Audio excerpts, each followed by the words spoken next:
आज मेरे बेटे की दूसरी शादी थी। उसके पहले शादी का क्या हुआ मैं उसे भूल जाना चाहती थी क्योंकि वो बड़ी ही अजीब घटना थी। लेकिन आज उसके दूसरी शादी थी। मुझे यकीन था कि वह मेरे बेटे का ख्याल जरूर रखेगी। मेरा बेटा बहुत काम रहा था, अच्छा और बहुत ही सुंदर था। वो शर्मा परिवार का एकमात्र वारिस था। सभी उसे प्यार करते थे, इसलिए किसी को भी यह बात अजीब नहीं लग रही थी कि उसकी दूसरी शादी इतनी जल्दी हो रही है। पर मेरा दिल धक धक कर रहा था। रात जैसे जैसे नजदीक रही थी मेरा दिल भी उतनी ही तेजी से धड़क रहा था और मैं चिंतित हो रही थी। मेरी बेटी को भी इस बात का पता था और वह भी मेरी ही तरह चिंतित थी। वह बोली कि अगर आज भी ऐसा ही हुआ तो फिर क्या होगा। मैंने कहा अपने मुंह से कुछ अच्छा निकालो, मैं पहले से ही चिंतित हूँ। अब तो सभी मेहमान भी आ गए हैं। पिछली बार देश में महामारी के कारण इतने लोगों को आमंत्रित नहीं कर सके थे, लेकिन इस शादी में सभी रिश्तेदार बहुत उत्साह के साथ आए थे। इसलिए शादी के बारे में ज्यादा नहीं जानते थे और यह भी नहीं जानते थे कि ऐसा क्या हुआ कि उन्हें फिर से शादी करनी पड़ी। मेरा बेटा भी खुश था, कोई समस्या नहीं थी क्योंकि उसके पत्नी पहले पत्नी से कहानी ज्यादा खूबसूरत थी और उम्र में भी छोटी थी, तो उसे तो खुश होना ही चाहिए था। सर्दी का मौसम था, ज्यादातर मेहमान घर में ठहरे हुए थे। समारोह बाहर हो रहा था, नाच गाना चल रहा था, लोग आपस में हंसी मजाक कर रहे थे। मैंने अपनी जेठानी से कहा दुल्हन दूसरे शहर से आई है, बहुत थक गई होगी, मुझे लगता है उसे दूल्हे के कमरे में नहीं भेजना चाहिए। मेरी जेठानी ने कहा तुम्हें क्या हो गया है, उनकी अभी अभी शादी हुई है और तुम हो कि उनकी रात और खराब करना चाहती हो। मानती हूँ शादी ब्याह में थकावट हो ही जाती है, लेकिन नया खून है। कॉफी शॉप पिला दो, फ्रेश हो जाएंगे और फिर सुबह रिसेप्शन भी तो है। मैं बोली बहुत तक जाएगी बेचारी। मेरी जेठानी ने कहा कि आजकल कोई भी इतना नहीं थकता, लड़कियों को तो अपनी शादी का बहुत शौक होता है। उसे अपने बेटे के कमरे में भेज दो। अब रात के 1 बजे बज गए हैं, सुबह उठकर तैयार भी तो होना है। मुझे नहीं पता कि तुम इतना टाइम क्यों लगा रही हो, सभी रस्में हो चुकी हैं, हर कोई नाच गा कर तक गया है, बेचारी दुल्हन भी कमरे में जाना चाहती है। मेरी जेठानी तो वैसे भी बाल की खाल निकालना में माहिर थी, सबसे बड़ी थी, इसलिए मशवरा कर लूं, लेकिन उन्होंने मुझे ही अपनी बातें बता दी और फिर उसने खुद ही कहा कि अब दुल्हन कमरे में जाएगी। दुल्हन को कमरे में ले जाया गया, बाकी सबको कमरे से निकालकर मैं थोड़ी डर दुल्हन के पास ही बैठ गई। मैंने कहा बेटा तुम अपने परिवार में सबसे बड़ी हो, तुम बहुत ही धैर्यवान लड़की हो, इसलिए मैं तुम्हें पसंद करके आई थी। देखो बेटा, जब शादी होती है तो कुछ चीज़ ऐसी होती हैं जो हमें पसंद नहीं आए, लेकिन मेरी बच्ची तुम थोड़ा सब्र करना। उसने कहा कि मुझे समझ नहीं आ रहा कि आप क्या कह रही हैं। मैंने कहा कि अगर मेरा बेटा कुछ उल्टी सीधी बात करता है तो उसकी बातों पर ध्यान मत देना, कमरे की बात कमरे में ही रखना, सुबह मुझे बता देना, मैं तुम्हारी प्रॉब्लम को सुलझाने की कोशिश करूंगी। मेरी बात सुनकर वो थोड़ा घबरा गई थी कि मैं किस विषय पर बात कर रही हूँ। वह थोड़ा घबराई हुई सी बोली, फिर उसने कहा ठीक है मैं पूरी कोशिश करूंगी, अब इस घर की इज्जत भी मेरी इज्जत है। मैं दुल्हन का हाथ थाम कर बाहर आ गई। सब अपने अपने बिस्तर पर सोने चले गए थे। घर में बहुत सन्नाटा था क्योंकि सब बहुत थक चुके थे, इसलिए सब सो चुके थे। जादे की रात में वैसे भी शांत होती हैं, लेकिन मैं सो नहीं पा रही थी। बहुत देर बाद आखिर में सोने चली गई, लेकिन मेरी आंखों में नींद नहीं आ रही थी और मेरी आंखें बार बार घड़ी की ओर ही देख रही थी। काश सुबह जल्दी हो जाती तो मेरी सारी चिंताएं खत्म हो जाती। लेकिन जैसे ही 3:30 बजे मैंने कुछ जोरदार चीख सुनी और उसके बाद ही मुझे पता चल गया कि अब क्या होने वाला है। उसके बाद बार बार चिकन शुरू हो गई। यह कलर की चखने की आवाज थी और वह लड़की कौन हो सकती है मैं अच्छी तरह जानती थी। सभी मेहमान भी धीरे धीरे उठने लगे थे। अचानक मेरे बेटे के कमरे का दरवाजा खुला और मेरी बहू पागलों की तरह बाहर भाग। उसे पता ही नहीं चला कि उसके पास तो दुपट्टा भी नहीं है। आज तो व्यस्त कपड़ों में बाहर भागती हुई आई थी। वह घर से बाहर भाग जाना चाहती थी। जब कुछ शौर्य से पकड़ लिया और कहा, बेटा क्या हो गया, अपने आप को संभालो। सब उसको संभालने लगी लेकिन वह बेहोश हो गई थी। जब कोई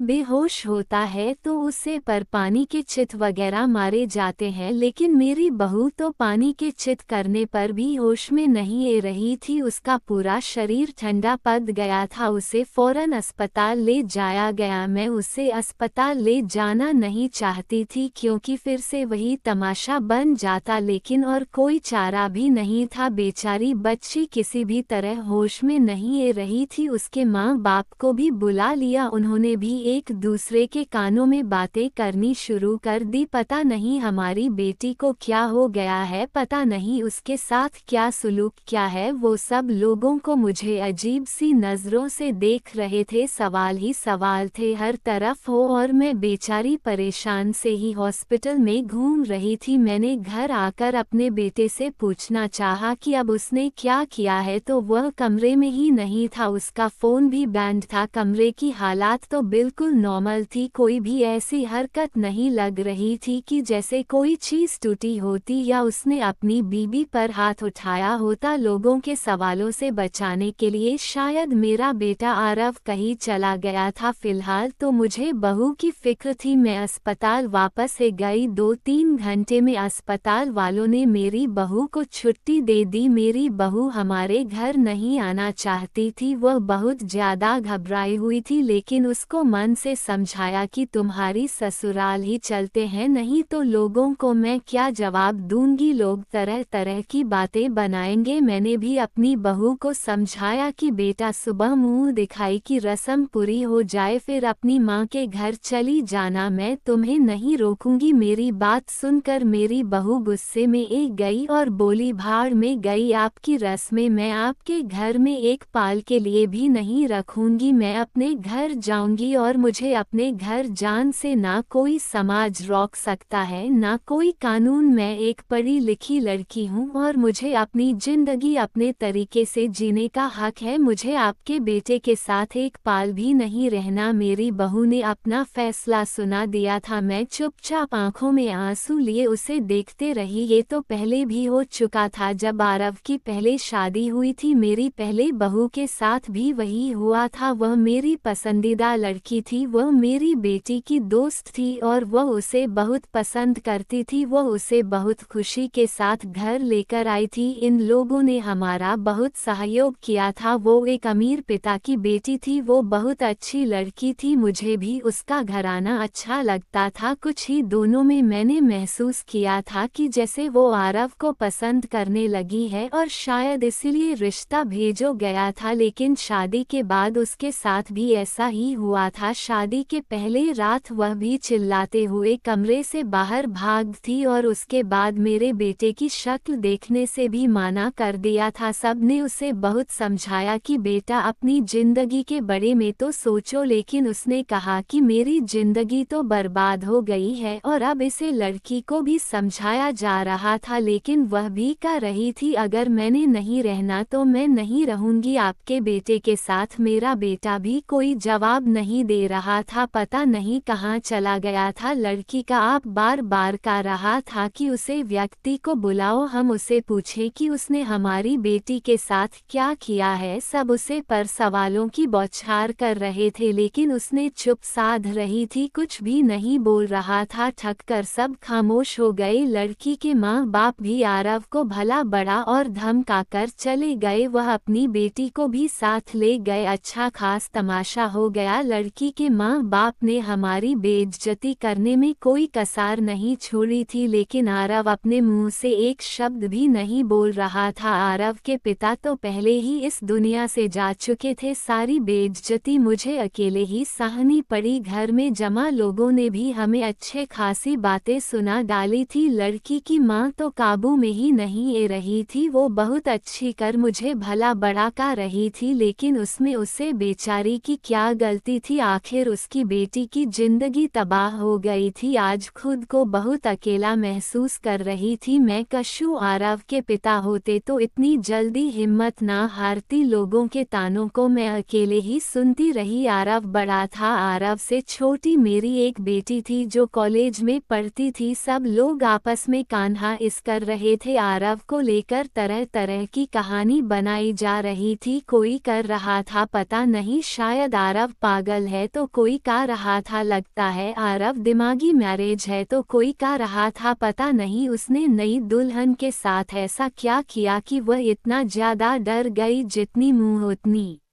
बातें थी, लेकिन मेरे पास इन सब का कोई जवाब नहीं था। जब लोगों को अलवजह बताना हो तो वह खुद की कहानी बना लेते हैं और खुद की बनाई हुई उल्टी सीधी कहानी सच से कहानी ज़्यादा खतरनाक होती है। लेकिन समस्या तो ये थी कि सच तो मुझे भी नहीं पता था कि ऐसा क्या था कि सुहागरात को ही मेरी बहुएं मेरे बेटे के कमरे से चीखती हुई भगती थी। वो सो लड़की ने भी तो मुझे कुछ नहीं बताया था। मैंने खुद भी अपने माँ में सोचा हो सकता है उसने अपने माँ आपको कुछ बताया हो। सच जन के लिए मैंने उनके घर फोन कर दिया। भले ही वो हमसे रिश्ता खत्म कर गए थे, लेकिन इंसानियत के नाइट ही मैंने उसका हलचल लेने के लिए फ़ोन किया। फ़ोन लड़की की मैंने उठाया था। मैंने पूछा अब कैसी तबीयत है आपकी बेटी की। मेरी आवाज़ सुनते ही वह भड़क गई थी और बोली थी मेरी बेटी अब तक ठीक नहीं हुई है, खबरदार जो आगे से आपने फ़ोन किया। ये सब सुनकर मैं बहुत ज़्यादा परेशान हो गई थी। मेरी पहले बहू के साथ भी ऐसा ही हुआ था। मेरी बेटी ने बताया था कि वह कम से कम 8-9 महीने तक बीमार रही थी। आखिर क्या प्रॉब्लम थी मेरे बेटे को, मुझे कुछ भी समझ नहीं आ रहा था। क्या कमी थी कि उसकी पत्तियों से डर कर भाग जाती थी। आरव के बात करूं तो आरव बहुत ही सीधा सादा सा बच्चा था, बचपन से ही कम बोलने वाला था, लेकिन उसके अंदर कोई भी हरकत ऐसी नहीं थी जो अब नॉर्मल होती। आरव मेरी पहले संतान थी, हमने उसे बहुत ही लाड प्यार से पाल था, लेकिन हमारी इतना लाड प्यार देने से भी वह बिगड़ा नहीं था। हाँ, उसे अपनी सुंदरता पर घमंड जरूर था। वो कहता मेरी खूबसूरती और स्मार्टनेस के आगे सब पानी भारते हैं। उसको पहने उड़ने का बहुत शौक था, अच्छे अच्छे ब्रांडेड चीज़ पहना, पढ़ाई में भी अच्छा था, नौकरी भी टाइम से कर ली थी। अपनी बहन के लिए भी एक जिम्मेदार भाई था। अपनी बहन छाया को कॉलेज लेकर जाता और वापस से लेकर घर था। घर में खर्च के लिए पैसे भी देता, कभी मुझे ऊंची आवाज में बात नहीं करता। उसके दोस्त भी कोई ऐसे नहीं थे जो मैं कहती कि गलत संगत में पड़ गया है। कोई नशा वगैरह भी नहीं करता था, बस उसके कुछ गिने चुने ही दोस्त थे। ये सबसे अच्छा दोस्त था जो बाहर विदेश में राहत था। कभी कभी उससे फ़ोन पर बात भी होती थी, मुझे भी अपने दोस्त की बात करवाता था। कभी कभी मुझे कहता मम्मी बहुत ही अच्छा लड़का है, कल मिलकर सब कुछ नॉर्मल ही था। लेकिन ये जो 2 बार हुआ ये बिल्कुल भी नॉर्मल नहीं था। पता नहीं मेरे बेटे में क्या कमी थी, ऐसा क्या करता था अपनी पत्तियों के साथ कि वह भाग जाती थी। दिन धीरे धीरे आगे सरकते गए। अरविंद थोड़ा नॉर्मल हो चुका था, अब घर में थोड़ी बहुत बात भी करने लगा था। इस बार मैंने सोचा कि आरव की तीसरी शादी कराऊं और ऐसे ही लड़की से कराऊं जो मुझे बताएं कि आखिर सुहागरात के कमरे में आरव ऐसा क्या करता है कि दुल्हन भाग जाती है। आरव की दूसरी दोनों पत्नियों से तलाक हो चुकी थी। मैं ये भी चाहती थी कि ये जो बहू वो मेरे घर में ही रहे, यहाँ से भाग कर ना जाए। मैं किसी की जिंदगी बर्बाद करना नहीं चाहती थी, क्योंकि मैं भी एक बेटी की माँ थी और मैं ये अच्छी तरह से जानती थी कि तलाक का धावा एक लड़की के लिए कितनी बड़ी बदनामी होता है। मैं बहुत सोच विचार के बाद इस नतीजा पर पहुंची कि आरव की शादी एक और शादीशुदा और से करवाऊंगी, जिसकी पहले से शादी हो चुकी हो और वह तलाकशुदा हो या फिर विधवा हो। और जल्दी ही मुझे ऐसी लड़की मिल भी गई। लड़की को भी शादी की जल्दी थी, इसलिए उन्होंने भी ज़्यादा छान भी नहीं की। लड़की कम उम्र थी लेकिन बहुत ज़्यादा सुंदर नहीं थी, बस वो ठीक तक थी, दुबली पतली और सामान्य से नाक नक्शे की लड़की थी। मैंने लड़की वालों को बताया कि मेरे बेटे की एक शादी हो चुकी है और मेरे बेटे की पत्नी कुछ समय ही रही, फिर वो छोड़कर चली गई थी। थोड़ा बहुत झूठ बोलना पड़ा क्योंकि सच बताने की स्थिति में मैं बिल्कुल नहीं थी। लड़की वाले शादी के लिए राजी हो गए थे। मैंने आरव को लड़की की फोटो दिखाई तो उसने शादी से साफ इनकार कर दिया, बोला मुझे नहीं करनी शादी, इतनी आराम से शक्ल सूरत की लड़की है, मुझे इससे शादी बिल्कुल नहीं करनी। आरव की बात सुनकर मैंने उसे डांटते हुए कहा था, चुप हो जा, जी तरह की तेरी हरकतें हैं, उन हरकतों के चलते तो तेरी कभी भी शादी नहीं होनी चाहिए, लेकिन मैं हूँ ना, इसलिए सोचती हूँ कब तक बैठी रहूंगी और तेरा ध्यान रखूंगी। मेरे जान के बाद कोई तो ऐसा हो जिसके साथ तो अपनी जिंदगी गुजर सके। बोलते बोलते मेरी आंखों में आंसू आ गए। मेरी आंखों में आंसू देखकर आरव चुप हो गया, शादी के लिए रजामंदी दे दी और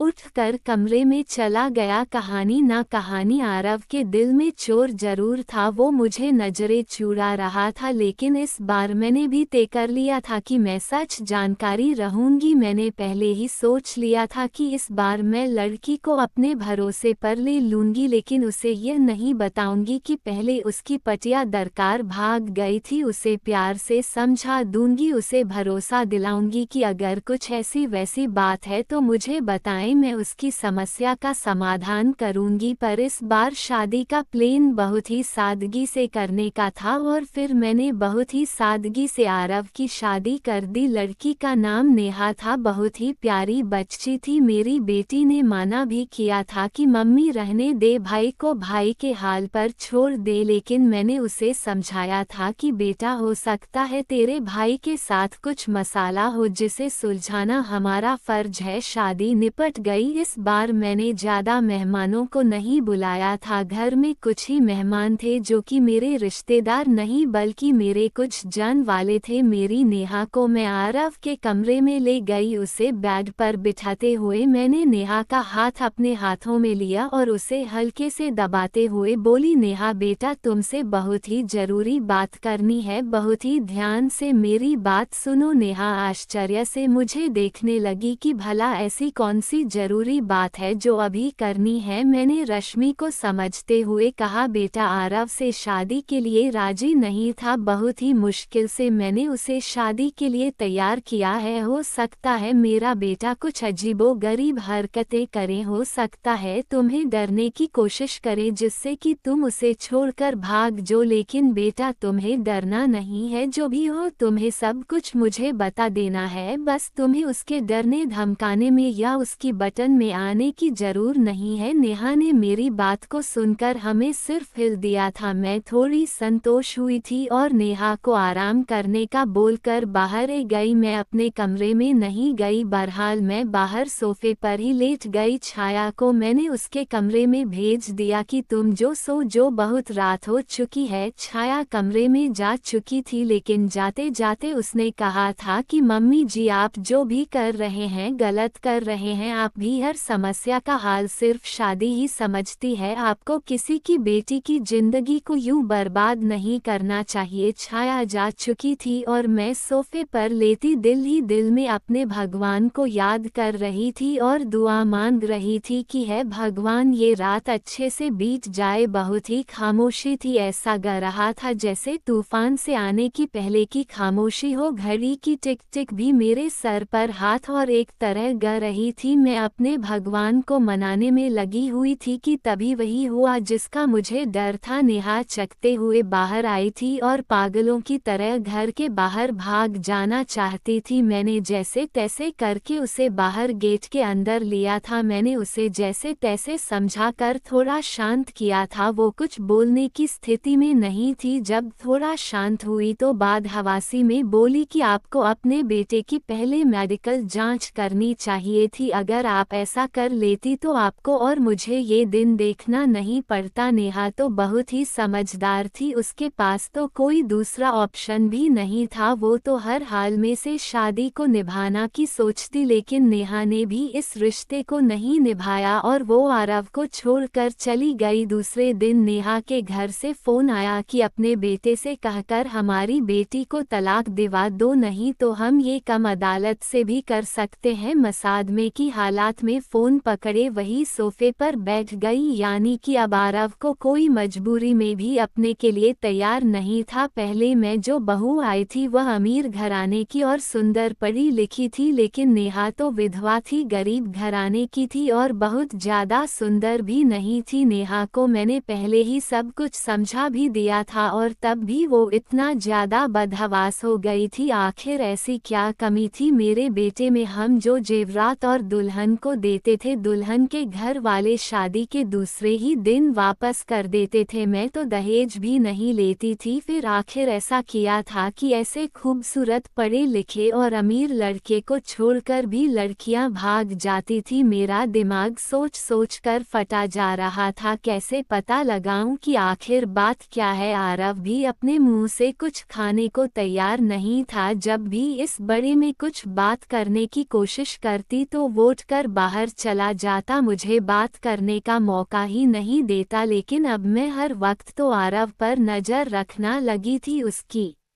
एक एक हरकत पर ध्यान देती, शायद कुछ तो ऐसा सबूत मिले जिससे मैं सुराग लगा सुकून, सच जान सुकून की आखिर सच्चाई क्या है। लेकिन उसके हाव भाव से कभी ऐसा लगा ही नहीं कि उसमें कुछ अब नॉर्मल भी है। एकदम नॉर्मल लड़कों की तरह था जैसे और लड़के होते हैं, एकदम नॉर्मल लड़कों की तरह था जैसे और लड़के होते हैं। मुझे कोई भी रास्ता दिखाई नहीं देता। एक दिन टांग आकर मैंने आरव के दोस्त को फोन लगाया।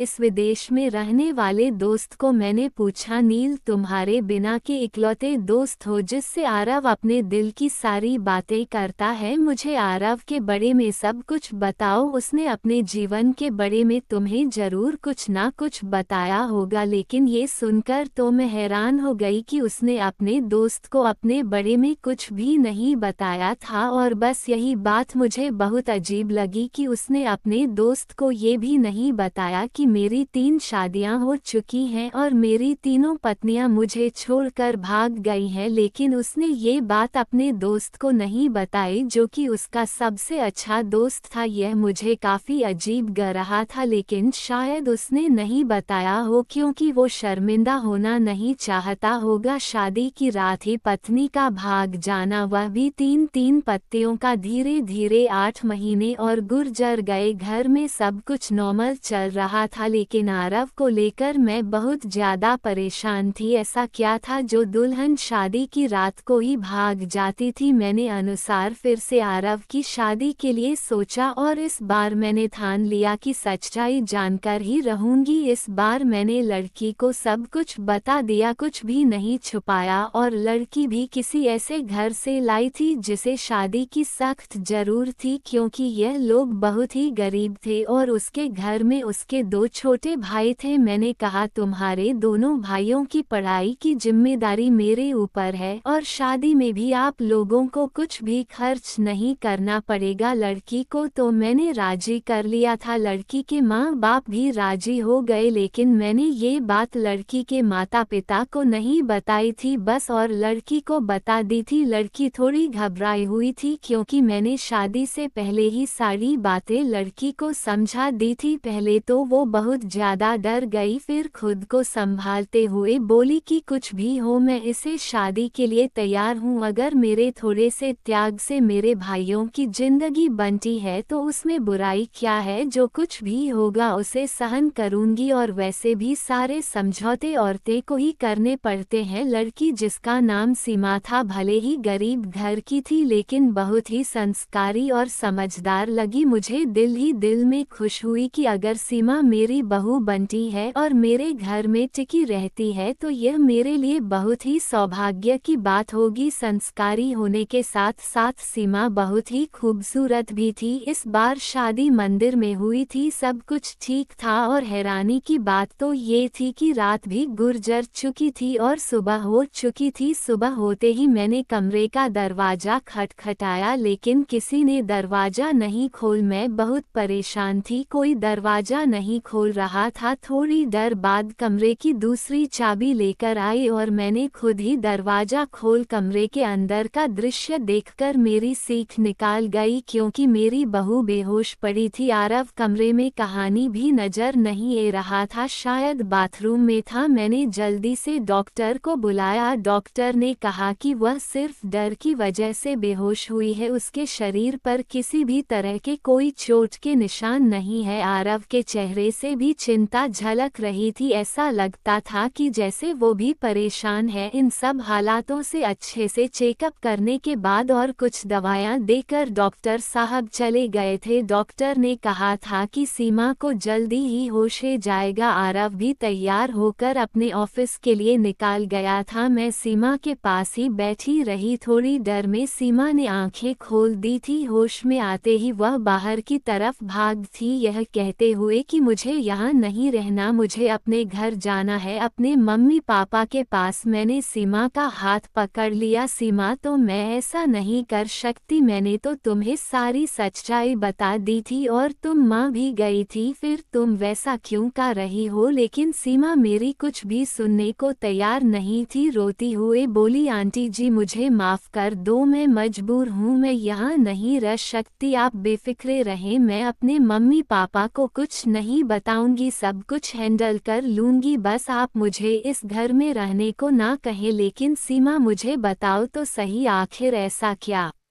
हुआ था? मैं सच जानना चाहती हूँ। सुमन, तुमने मुझे वादा किया था कि तुम आरव की सच्चाई मुझे जरूर बताओगी। आंटी, आरव के बारे में मैं कुछ नहीं बता सकती, अगर मैंने आरव के बारे में बोला तो वह मुझे जान से मार देगा। मुझे अपनी जान की परवाह नहीं है, लेकिन आरव मेरे भाइयों को भी नहीं छोड़ेगा, प्लीज मुझे जान दे। उसकी आंखों में विनती के ऐसे करोड़ भाव थे कि मैं उसे रोक ना सकी। सीमा चली गई थी, मैं इंतजार कर रही थी कि अब वो कुछ ही देर में सीमा के माँ बाप का फोन आने वाला है, लेकिन ऐसा कुछ भी नहीं हुआ। शायद सीमा ने अपने माता पिता को कुछ नहीं बताया था। आरव के तीनों पतियों ने तो दूसरे दिन ही तलाक की मांग कर दी थी, लेकिन सीमा ने ऐसा कुछ भी नहीं किया था। इसका मतलब था सीमा अभी मेरे बेटे की पत्नी थी। मैंने सोचा कि अब मैं आरव का चेकअप कर ही रहूंगी अपने हो हवास में, तो आरव ऐसा कभी भी नहीं करने देता। इसलिए एक दिन मैंने आरव के खाने में नींद की दवाई मिला दी। आरव के गहरी नींद में जाते ही मैंने डॉक्टर को फोन कर दिया। डॉक्टर ने आरव के कुछ सैंपल लिए और यह बोलकर कि जैसे ही रिपोर्ट आई है मैं आपको बताता हूँ। डॉक्टर चला गया और फिर मैं बेसब्री से आरव की रिपोर्ट का इंतजार करने लगी। अगले दिन डॉक्टर का फोन आया और उसने कहा कि आरव एकदम नॉर्मल है, उसकी सारी रिपोर्ट नॉर्मल आई है। ये सुनकर तो मेरे आश्चर्य की कोई सीमा ही नहीं थी। अगर आरव नॉर्मल है तो शादी की पहले रात में उसकी पत्नियां क्यों भाग जाती हैं? सोच कर मेरा दिमाग फटने लगा। कुछ सोचकर मैं सुमन के पास गई। सीमा के माता पिता ने मेरी बहुत इज्जत की, शायद उन्हें सच्चाई का पता नहीं था, उन्हें लगता था कि मैं उनकी बेटी को घर ले जाने के लिए आई हूँ। मुझे देखते ही समंदर गई थी। वह हम लोगों के साथ ज्यादा नहीं बैठी और अंदर कमरे में चली गई। मैं भी सीमा के पीछे पीछे उसके कमरे में गई। मुझे देखते ही सीमा बोली, आंटी जी मैंने आपको पहले भी कहा था कि मैं आपके घर में नहीं रह सकती, फिर आप मुझे लेने क्यों आई हैं? मैंने सीमा को बहुत ही प्यार से अपने पास बैठाया और उसके सामने हाथ जोड़ने हुए बोली, सीमा मेरी उम्मीद की आखिरी सीमा अब तुम ही हो, तुम ही मुझे बता सकती हो कि आखिर मेरे बेटे में क्या कमी है। एक मजबूर माँ तुमसे हाथ जोड़कर विनती करती है, प्लीज माना मत करना। मेरी आंखों में आंसू और मेरे जुड़े हुए हाथ देखकर सीमा ने मेरे हाथों को थम लिया और बोली, आंटी जी मैं मजबूर हूँ, प्लीज आप मेरे सामने हाथ मत जोड़े। जब सीमा किसी तरह सच्चाई बताने के लिए राजी नहीं हुई तो फिर मैंने सीमा से कहा, ठीक है तुम अपने मुंह से कुछ मत बताओ, मैं खुद अपनी आंखों से देख लूंगी, लेकिन तुम मेरी मदद तो कर ही सकती हो ना। तुम आज रात के लिए मेरे बेटे के कमरे में फिर से रुक जो, मैं सारी सच्चाई अपनी आंखों से देख लूंगी। पहले तो सीमा डरती रही, लेकिन मेरे बहुत समझने पर कि मैं तुम्हारे साथ रहूंगी, तुम्हें कुछ नहीं होगा, वह मान गई थी। मैं सीमा को अपने घर ले आई। सीमा के माता पिता ने बहुत ही खुशी से अपनी बेटी को विदा किया था। एक बार फिर से सीमा को दुल्हन बनाकर मैंने आरव के कमरे में बैठा दिया। आरव को मैंने पहले ही फोन कर दिया था कि सीमा घरे गई है, तुम भी ऑफिस से जल्दी आ जाना, आज मैं घर पर नहीं मिलेगी, तुम्हारी मौसी की तबीयत खराब है, वहां जा रही हूं और रात भर वहीं रहूंगी। मेरी बात सुनकर आरव ने सिर्फ हूं मैं जवाब दिया था और फोन काट दिया था। मैं आरव के कमरे में ही चुप कर बैठ गई। आज सब कुछ मैं अपनी आंखों से देख लेना चाहती थी। कुछ ही देर में दरवाजा खुला था और अंदर कमरे में आरव दाखिल हुआ। उसने एक नज़र सजी समरी बैठी समाज पर डाली थी और बिना कुछ कहे बाथरूम में घुस गया था कि जैसे अभी उठकर भाग जाएगी। मैं भी सांस रोकने वाली सिचुएशन के लिए खुद को तैयार कर रही थी कि तभी अचानक बाथरूम से किसी औरत के चीखने की आवाज़ आने लगी। सीमा बेड से नीचे उतार कर खड़ी हो गई थी, डर से वह थर थर कम रही थी। मैं भी हक्का बक्का से खड़ी थी। अंदर तो आरव गया था, फिर ये औरत की आवाज़ क्यों? तभी आरव बाहर निकाला और आरव को देखते ही मैं बेहोश होते होते बची। उसने अपना होलिया एकदम से बादल लिया था। उसने औरतें जैसे कपड़े पहन रखे थे, बहुत ही बेहुदा सा या यूं कहिए कि बहुत ही डरावना सा मेकअप कर रखा था। आंखों में जैसे खून उतरा हुआ था, आवाज़ भी लड़की की तरह ही निकाल रहा था। तुमसे माना किया था मेरी जिंदगी में दोबारा मत आना, तुमने मेरी बात नहीं मानी, अब तुम अपनी मौत की खुद जिम्मेदार हो गई। बहुत ही भयानक हंसी हंसना हुआ। आरव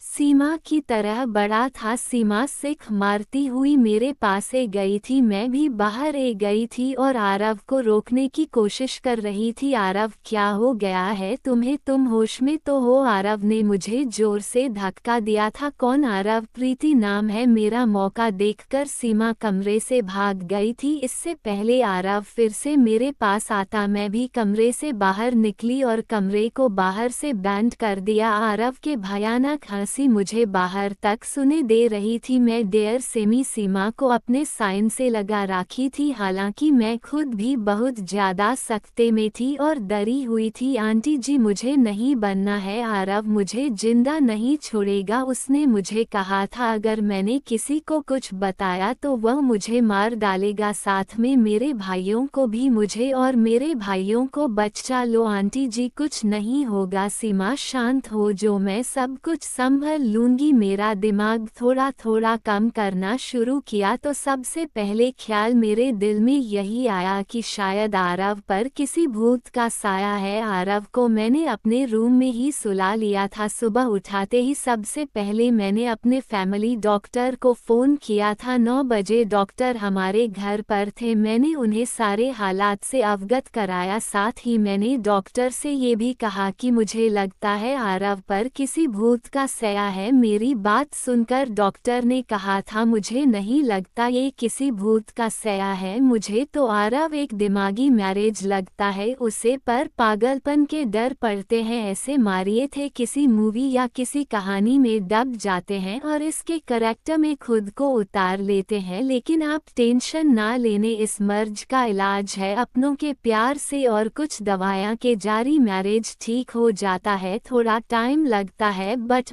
करिए जी, बिल्कुल पूरी तरह से ठीक हो जाता है। नहीं, दुल्हन को देखकर आरव पर पागलपन के डर पड़ते हैं और यह डर आरव को क्यों पड़ने हैं, इसका सुराग उसके कमरे से ही मिलेगा। एक बार सुराग हाथ ग जाएगा तो उसका इलाज हम अच्छे से कर सकेंगे। डॉक्टर मुझे तसल्ली देकर चले गए थे। सीमा जा चुकी थी, रात से थोड़ा समाज ग रही थी। मैंने उसे नाश्ता कराया। नाश्ता करते हुए सीमा बोली कि मुझे लगता है या मुझे अपने घर चले जाना चाहिए। सीमा के सर पर प्यार से हाँ। तो फिर मैं बोली, सीमा बेटा, सबसे पहले तो तुम मुझे आंटी कहना बंद करो, तो मुझे मम्मी जी कहो। और दूसरी बात, अब यही तुम्हारा घर है। इतना सब कुछ अपनी आंखों से देखने के बाद भी आप ये कैसे कर सकती हैं? सीमा ने हैरानी से पूछा। मैंने सीमा से कहा, अभी डॉक्टर से मेरी बात हुई है, आरव बिल्कुल ठीक हो जाएगा, बस उसे थोड़े से प्यार और थोड़ी सी देखभाल की जरूर है, जो हम दोनों मिलकर उसे देंगे। मेरा यकीन करो, आरव बहुत ही अच्छा लड़का है, तो मैं बहुत ही प्यार से रखेगा। मेरे बहुत डर तक समझने पर और अपने माँ आपके हालात को देखते हुए सीमा राजी हो गई थी। मैंने बहुत ही प्यार से सीमा से कहा था, सीमा बेटा अब तो एक बार मुझे मम्मी जी कहो। और सीमा ने मुस्कुराते हुए मुझे मम्मी जी कहा था, जिसे सुनकर मेरे दिल में ठंडक उतार गई थी। मुझे उम्मीद की किरण नजर आई थी कि मेरा बेटा ठीक हो जाएगा, उसका भी घर बस जाएगा। मैंने एकदम नॉर्मल ही बात की थी। बोली, पता नहीं बेटा कैसे बैंड हो गया, चलो तुम नाश्ता कर लो। मैंने उसे पर कुछ भी जल नहीं होने दिया। आरव ने नाश्ता किया और ऑफिस के लिए निकाल गया। आरव के ऑफिस निकलते ही सबसे पहले मेहरबिन के कमरे में गई और उसकी तलाशी ली। मुझे ज़्यादा मेहनत नहीं करनी पड़ेगी, सामने ही बेड पर मुझे कुछ किताबें दिखेगी। सीमा भैया मेरे पास एक चुकी थी, सारी किताबें से थी। सब किताबें में एक ही उपन्यास था जिसमें कोई प्रीति नाम की लड़की थी। शादी की रात ही उसके पति ने उसे कमरे से धक्के देकर बाहर निकाल दिया था और अगले ही दिन दूसरी दुल्हन ले आया था, पर मिला धीरे धीरे दिमागी मारिया बन गई थी। दुल्हन को देखते ही उसे पर डर पड़ने लगता थे। अब तो किसी शादी में दुल्हन को देखते तो उसे करने के लिए भक्ति प्रीति के ससुराल वालों ने से पागल घोषित कर दिया था और उसे उसके मां के भेद दिया था। दुल्हन को देखकर प्रीति का पागलपन कम नहीं हुआ था और प्रीति के करैक्टर में ही आरव ने खुद को उतार लिया था। मैंने डॉक्टर को फोन करके सारी बातें बताई। डॉक्टर ने कहा कि आप लोग बिल्कुल भी ना घबराएं, मैं कुछ दवाएं दूंगा और जो उपन्यास आरव पढ़ता है वह सारी किताबें आप रूम से बाहर निकाल दे। धीरे धीरे प्यार से आरव को समझना पड़ेगा, उसे पर मिलकर कैरेक्टर से निकालना पड़ेगा धीरे धीरे डॉक्टर की दवाएं से और समाज और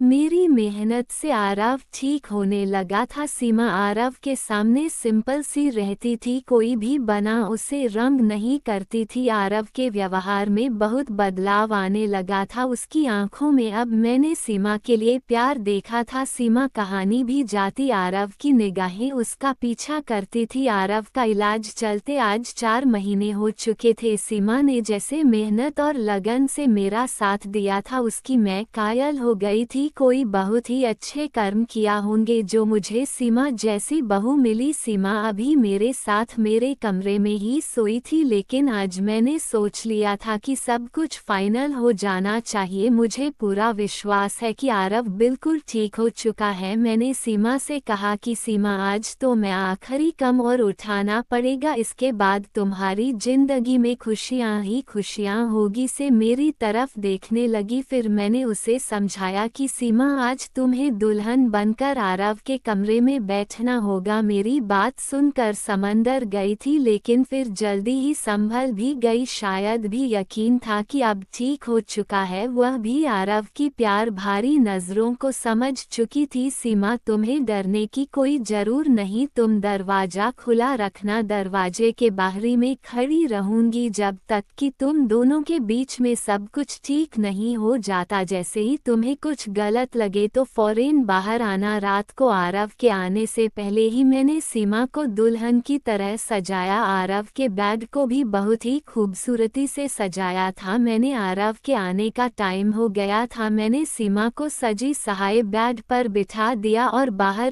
गई। थोड़ी डर में आरव भी ए चुका था। खाना खाता हुए आरव की निगाहें इधर उधर कुछ ढूंढ रही थी। मैं समझ गई थी कि आरव किस ढूंढ रहा है, लेकिन मैं अनजान बनी रही। कुछ डर में आरव खुद ही बोला, मम्मी सीमा कहानी दिखाई नहीं दे रही, क्या कहानी गई हुई है? मेरे बोलने से पहले ही छाया बोल पड़ी, भैया भाभी तो आपके ही। इससे पहले कि छाया अपनी बात पूरी करती मैंने उसे चुप कर दिया। मैंने मुस्कुराते हुए कहा, आरव तुम पहले खाना खत्म करो, उसके बाद अपने कमरे में जो तो अपने सवाल का जवाब मिल जाएगा। खाना खाने के बाद आरव अपने कमरे में चला गया। मेरा दिल जोरों से धड़क रहा था। अब पता नहीं क्या होने वाला है भगवान सब कुछ ठीक हो। मैं भी आरव के पीछे पीछे चली और बाहर गेट पर ही रुक गई। मैं अंदर का लगाकर सोने की कोशिश कर रही थी कि अंदर सब कुछ ठीक तो है। खड़े खड़े मुझे काफी डर हो गई थी, लेकिन अभी तक अंदर शांति थी। और फिर कुछ ही डर में मुझे सीमा और आरव की सरगोशियां सुने देने लगी, लेकिन प्यार में डूबी हुई सर्वोच्चियां। मैं मुस्कुरा दी, मेरे अंदर तक सुकून उतार गया। मैंने माँ भगवान को धन्यवाद दिया और अपने कमरे में गई और सुकून से लेट गई। सुबह मेरी आंख डर से खली। जल्दी जल्दी उठकर किचन की तरफ भाग तो सीमा को किचन में पहले से मौजूद पाया। मुझे देखकर सीमा के चेहरे पर मुस्कुराहट गई। सीमा की झुकी हुई नजरें और शर्मीली मुस्कुराहट से ही मैं पहचान गई कि सब कुछ ठीक है। मैंने प्यार से सीमा के माथे को चूमते हुए कहा, सीमा बेटा तुम इतनी सुबह किचन में क्या कर रही हो? सीमा थोड़ा शर्माते हुए बोली, मम्मी जी आरव को कॉफी चाहिए थी, वही बना रही थी। सीमा को कॉफी बना था छोड़कर मैं बाहर हाल में